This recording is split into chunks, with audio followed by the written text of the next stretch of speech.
Yeah, it's like I was Superman. Which was the worst one? The right knee. Right knee. The left knee's totally. How long ago did this happen? 10 years. 2001, 11 years.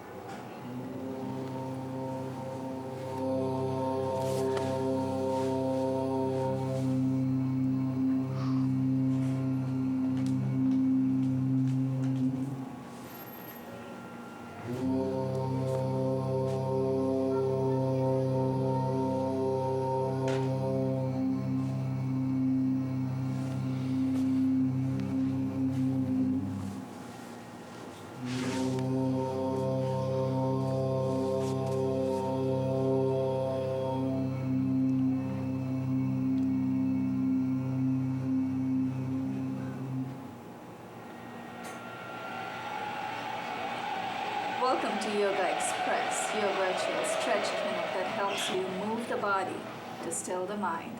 My name is Banu Suresh. I'm your host for this program. Today's episode has been taped, as we always do, in the studios of Manhattan Neighborhood Network. Josiane Hurd, our director, is flying solo today. Josiane, thank you so much for hanging in there. We really appreciate this. Richard Swanson and Malik Parker, our facilitators, are responsible for the studio lights and the settings, and Helman, our engineer, was exceptionally helpful today. So we'd like to acknowledge all the help that we got in the background. On the mats right here, to my immediate left, Julius Maximus III. My God, you sound like Spartacus or something. Julius disappeared from our radar. He has been avoiding our radar for a long time. We've been sending out the searchlights and you disappeared. What has been happening, Julius? Where did you go? Life took a crazy turn. Okay. I got married. The last time I was here, I was engaged. Congratulations. But then it went haywire, and I lost that privilege for being a fool. I'm sorry to hear that. And I've been picking up pieces ever since. You've been going through a lot. Oh, yeah. Okay, you're forgiven for dodging our radar for a while, but I'm glad you're back. Thank you. In a new disguise, no less. More hair. And you and your tattoos are more than welcome on the show, so welcome back, Julius. To my extreme right, we have Ron Thomas. Ron is a producer here at Manhattan Neighborhood Network. Ron, welcome back to the show. How's everybody? Everybody's doing well. You tell us how you are. I'm doing well. My knee's getting much better. I remember just before we started, you were explaining, you said you had a car accident, and I'm thinking, no, Ron, you told me it was a bike accident. Then you clarified, you said your bike. I was on a bike. Car hit your bike. Okay. So I flew through somebody's window. Ooh, I hope you broke the windshield. Yeah, I did. Yeah. Oh, well done. Good for you. Everybody was screaming, and that's fantastic. Welcome back to the show, Ron. Ron has a live show every Thursday, Big Talk, time 1:56. Big Talk, yeah. I had 2 to 3. Yeah, I had Will Chamberlain and Bill Russell on last week. Okay, you always have some new themes, new topics. That's wonderful. One of these days, I'm going to come on your show. Yeah, they were talking about their rivalry and how they were really friends, even though they squared off many times, and Bill Russell always won. And yours is a call-in show, right? Yes. So people can just call in. So check Ron out. Actually, I said 1:30. I said 1 to 2 to 3. It's 1 to 2. 1 to 2. And our show is at 1:30. Simultaneously with yoga. That's right. Express. So you're in 2 places at one time. Welcome back to the show, Ron. Our show airs Monday through Friday on time 1:57, RCN 84, Fires 35, 1:30 to 2 in the afternoons. So you can watch Ron's show on Thursdays and tape our show. Yoga gives me supernatural powers. Yeah. That's right, supernatural powers. So you can be in 2 places. I haven't forgotten Lana Parr, our Spice Queen of Manhattan Neighborhood Network. I hope I'm not embarrassing you, Lana. You are amazing for the amount of green chilies that you can consume, more than someone from India. I mean, I love green chilies, but this girl can really have. I think the last time you had with 3, one after the other, right? Yeah, I had 2 today. You had to. Well done. Yeah. I don't know whether this is true, but in India we believe if you give green chilies to parrots, they actually improve their talking ability. Oh. Yeah, it sharpens the tongue. For me, I know it's sharper. It opens up my arteries. Now for the big moment everyone's been waiting for, Romona Mukherjee. Romona is a psychotherapist and yoga teacher. Ramona, I went through your website, amazing site. Therapy to Evolve, as soon as Josiane's got your credits right there. For those of you after today and the next few days, after you've watched Ramona, you're going to want to stay with us on this show, at least to watch her every now and then. After speaking with Ramona this morning about what she was planning to do on the show, I'm convinced that she's going to take us through a very special journey. Ramona, a little bit about yourself. Now, you're a psychotherapist. What does that mean, first of all? As a psychotherapist, I work with individuals who have complaints or concerns around whether it's depression, anxious thoughts, sometimes trauma, sometimes grief. So various, mental burdens. Phobias. What's that? Phobias. Phobias, yes.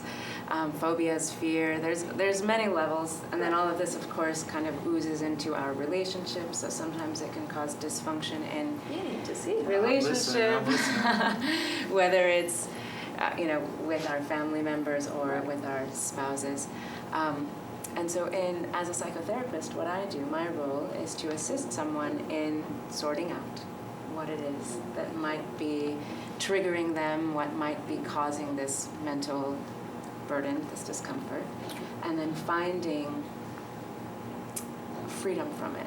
And so that can that can come in many ways. Sometimes it's very specific in terms of finding a solution, a very concrete solution to a problem. Sometimes it's about exploring sort of deeper themes, Right. patterns, Okay. patterns that are, we say, as in clinical settings, we call them maladaptive patterns Okay. that no longer serve.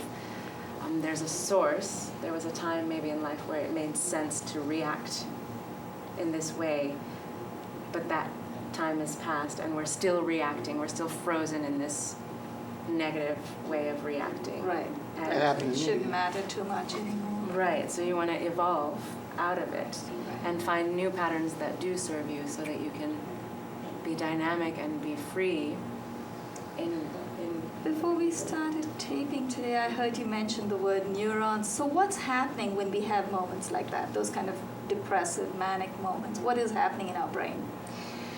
what's happening is there's a patterning. It's literally just wiring. The neural structures, the neural pathways have been forged. Right. And, there might be a moment. There was a moment in the past, in childhood, where something happened and we made a decision, I shouldn't reach to the fire, I'll get burned. Right. So that's a very obvious one, right? There's a pattern that's created. In some cases, that burn can turn into, for someone, this very overwhelming fear of anything that represents fire. Right. And every time they see the fire, they have this reaction as if they've been burned. And there's pathways being formed in the brain that just makes that association. Fire equals extreme fear. So through your sessions, you're teaching us to rewire our brain. Right, so we acknowledge, we understand compassionately that there's Right. a source, there's a reason, that was a painful thing that happened. So we understand why that's there. But now we also know that it's not a healthy reaction. Right. So let's find a new way, let's find a new pattern, let's interrupt this one that feels immediate fear, and give you a new one. Okay. So you intercept the one that bothers patient or client, you call them clients? Clients. That bothers your client, and then because they have to keep going somewhere, you offer them a new path. Right. Okay. Oh, that sounds interesting. I need to come to you. Do you have a chamber or a clinic or somewhere where people can come and visit you? I do. My office is on 38th Street between 1st and 2nd Avenue. 38 between 1st and 2nd. Stay in touch with Ramona. Her credits are up there. It should be on your website too, right? So Therapy to Evolve. That's a beautiful website. Beautiful name as well. Therapy to Evolve. So everything is about evolving, evolution. Yeah. Lana, you had, I don't know if you had a question this time, but you had an experience before with some hypnosis. Ramona is also a hypnotherapist? Yeah, I'm certified in Okay. hypnotherapy. So in yes. case she does some kind of experimenting today, would you like to be her subject again, or would anyone else like to volunteer? Why not? All right, okay. Okay, we'll leave that to Ramona. Explore. Ramona, what do you have planned for us today? So today what I have planned is some movement work, some moving, I call it moving meditation. So I mentioned that there's pattern interrupts, right? So when we're in, I'll lead you through a sequence that is for increasing focus and concentration. A lot of times we often, especially in this highly stimulated day and age of texting and being on the phone and being on the computer and multitasking, all this stuff, Oh, yeah. sometimes our focus gets very diffuse and we're out. And so to interrupt that pattern, a very effective way is to come back into the body, come back to the breath. So what I'd like to do today is lead us through a few movements which are designed specifically for increasing concentration and addressing that out of focus feeling. We are at your disposal. I was going to say at your mercy, but it sounds so gentle. I think at your disposal is right. Yes. So I'm looking forward to it. Wonderful. I think we'll start standing, so we can all come to. Juzianne, we're all going to stand up. I know you're all by yourself up there, so we need to give you enough heads up, so we don't get our heads off. Lana, how are you doing? You want to move the bricks? Yes, we do. These back here, not yourself there. And I suppose we'll want to stagger ourselves a little bit. Maybe so the we two can... gentlemen can go back. That's it. Are we going to go backward in any way? No, we'll probably be standing right in our places. So what I'd like you to do is bring your feet first so that they're parallel to one another. And then you're going to bring the palms of your hands together. And just start, this is Anjali Mudra. So starting in this space, take a big breath in and just roll your shoulders up towards your ears and down the back, relaxing as you exhale. Good. Up to your ears? Rolling them up and then releasing them down. So when you roll them up and release them down, you'll feel a nice relaxing. So we're inhaling up, and as we roll down, exhale. That's right. So just feels do good that already. Two more rounds just like that. And then at the end of the second round, just come to stillness. Feel your shoulders. They might be hanging a little bit lower than they were before as they're relaxed. And then begin to peel. Keep your palms touching. Peel your fingertips away from each other. So you're actually moving your fingertips away from each other. There's a lot of intensity in this position. And then if you can bring a soft bend in your knees and lift all 10 toes. So this is very intense pose. You'll feel a lot of heat and a lot of sensation in your forearms, in your fingers, in your feet, along your shins. And so just experience that heat. It's nothing bad. It's good. It's very healthy. We're drawing our attention and our focus to our center. So take another breath in and another breath out. And hold it. Keep holding. It's intense. One more breath in. And one more breath out. And then release your toes. Release your fingers so that your fingers come to touch. And then peel your palms away from each other. Just the fingertips are touching. Your palms are away from each other. This is called Hakini Mudra. This is a mudra that's very nice for balancing the right and left hemispheres of the brain. Once again, when we're out of focus, we tend to be out in the periphery and we want to come back to center. So this is a very good way to do this. Take a breath in. And another breath out. You can let your gaze come down to that space in between your hands. There's so much freedom in those spaces between, that spaciousness. Good. So I can feel the room is very focused. I can feel how we've all come to the center. And now bring your palms together so you're back at Anjali Mudra. Palms are touching, fingers are touching. And bring the tips of your thumbs gently right to the bridge of your nose. This is very commonly in Indian and Hindu culture, we say namaskar. But there's also an acupressure point here. You'll feel this soft center where kind of accessing pituitary. And breath here. Very good. And then you can release back down. You might already find that there's a cooling, a sense of centering. And then what I'd like you to do is we're going to begin to circle our arms out to the sides. So as you take a breath in, you circle your arms out to the sides, up above your head, and then your hands meet at the top of the inhale, and as you exhale, release them right down the center. You can bring a soft bend in the knees as you come down. Let your hands peel away from each other, reaching out to the sides, inhaling. Hands meet, and then exhaling down the center. Last time. I'll do this 3 times. This is the 3rd time. Inhaling. Exhaling. Releasing down to the center. Pausing with your hands in front of your heart. Now you'll separate your hands and reach your arms straight out to the sides. Yeah. As you reach out to the sides, you're just going to hold. Again, inhale, roll your shoulders up and then down, relaxing. Sometimes our shoulders kind of inch up to our ears because there's tension. So let's find another moment to release. And then pause. And now what you're going to begin to do is circle your arms like this. This is a Kundalini exercise, actually. So this is really great also for focus. You want to move fast. I remember this from the gym class. Yeah. This one's intense. So we're working our arms, we're working the muscles of our arms, but there's actually a lot of nervous system work here because there's nerve endings, right, in our shoulders, at the bottom, along our neck. And so when we move in this way, we generate a lot of energy. So keep breathing. Keep might moving. just start flying now. And you Not might much just feel heat. like you're flying. And that's a good thing. So take another breath in, keep going. You'll feel some heat. And the heat is good. It moves any sort of blockage.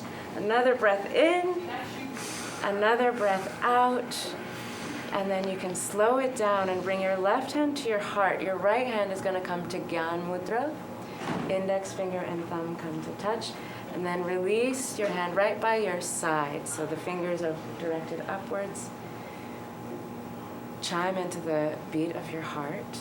You should feel it. So we've just raised our heartbeat a little bit. And then let your eyes come to close. It's a final, very centered, very focused pose. We've moved outwardly and inwardly. And this is a way to just bring the practice back to ourselves. Taking a breath in with your eyes closed. And a breath out. Another breath in. And another breath out. And then you can just release both hands by your sides. And just observe, so take a scan of your body from top to bottom and notice how you feel.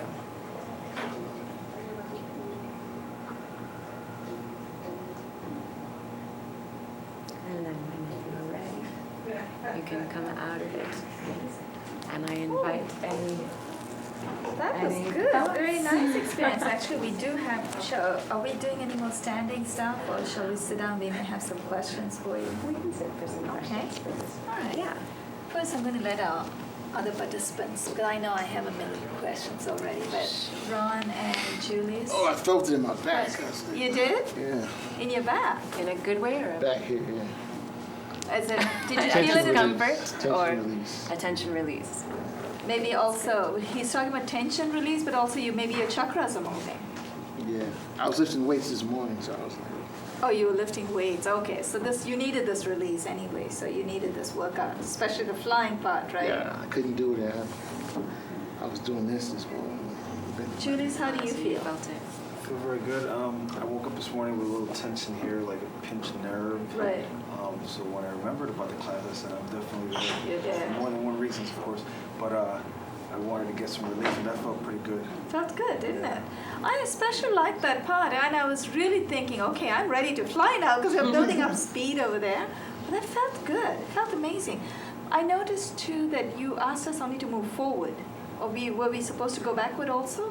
What's the reason for the direction is what I'm wondering. The reason for the direction, as such, I mean, you probably could do it one way or the other. Okay. For me, there's a natural Flow. I think there's just a natural sort of Right. There's when we're moving forward.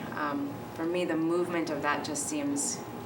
Oh, I thought it may Directed. have a special meaning or something more going forward and back. Yeah. I also like this part. Actually, I'm going to let Lana ask hers first. Lana, you have any questions for Romona? No, not really. I Okay. seem to be able to do that more without any problem. Good. Did you And it's have a any- good I liked it. Good. I'd be curious to know how everyone felt in terms of a sense of focus afterwards. Was there any experience of feeling more focused or centered or grounded in any way? Yeah, I felt focused. I definitely felt a kind of a calming sense. Especially, I've never really done the breathing or the gestures standing up. That was something very new for me. I mean, when I was taught the meanings of some of the gestures, we always was sitting in either this position or cross-legged. Lana, do you want a block or something? But standing up was a different experience, and I think that really helped a lot more because when you're standing, there is this essential, not tension, but in a nice way, that you're standing on your feet. When you're sitting, we're more relaxed, so we let ourselves go. Whereas when you're standing, you're alert. Right. So it really helped because from that alert stage, you took us to a calmer state. Right. That felt good. Felt good. I've never tried. So what about this mudra, the Gyan mudra? Yeah. So this mudra, there's a couple of things. It's said, right, that the 5 fingers in Ayurveda, it's right, said that they represent the 5 elements. And so the thumb being the earth, I believe, and the index finger being air. When we bring air and earth together, there's something very grounding about that. Right. The gesture itself is symbolizing that. And then there is something in energetic, again, acupressure the points and the meridians. Electricity within the body is something, the ions move within the body. Right. Okay. So there's a way, there's this very circuitry right here is one that automatically induces. Right. So do you have any of you're a hypnotist, hypnotherapist? Thank you, Josie. But also there's another dimension to you. You're also a Bharatanatyam dancer. Bharatanatyam is from South India. You're from the East. How did you pick that up? My mother. My mother always loved the dance, so she, at a very young age, when I was 5, she had put me for classes. And so I've been studying ever since I was very young. And that particular, it is the practice of Bharatanatyam that opened my eyes to yoga. Right. And because the dance and the yoga come together. Yeah, it's yoga in motion, right? Yeah. And the notion of just symbol and gesture, symbolic, a lot of the dance is about symbolism. And these gestures, because they have such a gravity of meaning, very beautiful meaning and very elevated meaning a lot of times. The whole process, the journey in the dance, particularly this dance form, is about elevating your spirit. And so, I think the gestures, even like to do something Yeah, like that was this. interesting. That was my next question in case someone else didn't ask about that. I definitely wanted to know. When you open up, are you opening up your heart? What does that mean? Yeah, so there's some way, there is a blossoming, there's a blooming, there's a quality Right, because I actually felt it when we did this first, and then when you did this, suddenly I'm feeling different. I'm feeling something inside. Yeah. And I couldn't describe it. I couldn't put my finger on it. So that felt good. Yeah. So okay. In a way, it's just that. I mean, there's this gesture, this symbolic way that we open and we're receiving, right? So there's a being receptive Okay. I felt it in my back. And when you did this, you felt it in your back? Yeah, like going through me and then put my back. You better go have a physical check. You may have a heart in the back. Well, that's good. That could be. It There's is. You're this feeling big the burst opening of- somewhere. Yeah. Sorry, I'm curious. When Ron said, he made a good point, but even though we made a joke of that, but when he feels it in the back, when we open up, is it actually releasing wherever we feel the tension? Is it releasing us from that? Because maybe he feels it in his back today. Yeah, it certainly can. So much of this is where we put our intention. Right. Right. Okay. So there is something in the musculature here, because when you're bringing you're rolling your collarbones up, you're releasing your shoulder blades down. There's an automatic way that your sternum is lifting. So there's actual way that you're creating physical space for heart opening. Right. And when you soften in the back and lift in the heart, there's going to be opening. So you might feel Yeah, I felt just open. structurally, Okay. but certainly energetically, if there's the intention of opening, that's going to happen. And then when we're pushing, it's very deliberate to be standing on our feet, because the soles of the feet also have several acupressure points. Right. Definitely. And so when we're rooting the soles of our feet down into the earth, there's a way that there's a stimulation and a relationship there. Yes. And then that, again, there's a circuitry. So there's a circuitry that's happening in our arms. That's one of the primary reasons why we practice bare feet, right? You want to stay connected with the earth. But sometimes we do, I know Lana's wearing socks, but you've got rubber darts and you're fine. For safety's sake, also, I request people to take their socks off. But if you've got rubber darts, you're okay. But generally the idea is if you have bare feet on the, usually it should be on the floor, really, but because of traction, we want to use a mat. We talk about the 72,000 nerve endings. You're talking about acupressure points. Help us understand that. Just we have a couple of minutes, so we just want to hear a little bit about that. I will admit that I have very much to learn about this, so I'm certainly no expert. It's still more than what we know, so we are happy to know something. Yeah. So starting with there, what I know and my understanding and what I'm continuing to educate myself on is that these nerve endings, they are connected to various parts in our organ system, or the major systems of the body. So our digestive tract, our circulatory system, our respiratory system. And so how we stimulate these pressure points and the way, the pattern in which we stimulate them and how we do it can actually stimulate, our thyroid, our capacity to digest in a healthy way with flow as opposed to blockage. And so that's kind of my understanding. I can't give. Well, that's all right. That's actually led me to think. Probably that's why every time we clap our hands or stomp our feet, you feel some kind of refreshment inside. You feel good. You feel energized, right? So when we go to a show or a theater, opera or something, and we clap our hands, it actually not only is it nice to hear for the person who's performing, but also for us, it makes you feel good. Because you have all these nerves, so you're energizing the insides. I like that. I like that explanation. It was simple, but that felt good. Any questions from any of our other participants? Ron, anything else? Any suggestions, questions? Because Romona is going to be back for the next couple of days at least, maybe 3 days back to back. So if you have anything, I wanted to find out if I could read more about it. Yes. we can So read more about This style of yoga. my style of yoga. So what my teacher is Paula Tercy, and her teacher is Bonnie Bainbridge Cohen. He was So there's a expecting lot of many names. Bonnie so many Bainbridge Cohen. names. He was expecting You so can many look. names. You can look up body-mind centering. There's a movement in body-mind centering. There's much literature on it. There's blogs, and the whole approach is about understanding. So yoga typically is alignment, structural, like muscular and skeletal.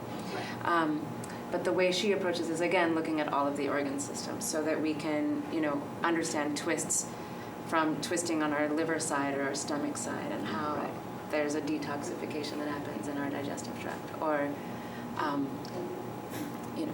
that's one example of how. Okay. All you have to do is Google all that. Yes, Sorry, Google. Lana. I had yoga in high school, and I said, these people aren't Watched, Indian. Channel 21 at 7 o'clock in the morning, 6 o'clock Oh, in the morning. Okay, we won't promote other channels, but tell me what's on. What's Well, on? it's a yoga program. Right, okay. Her name is Lana, actually. Oh, her name is Lana. No wonder you're watching but it. she's there's a lot of background music, Right. and the ocean and everything, She doesn't speak, but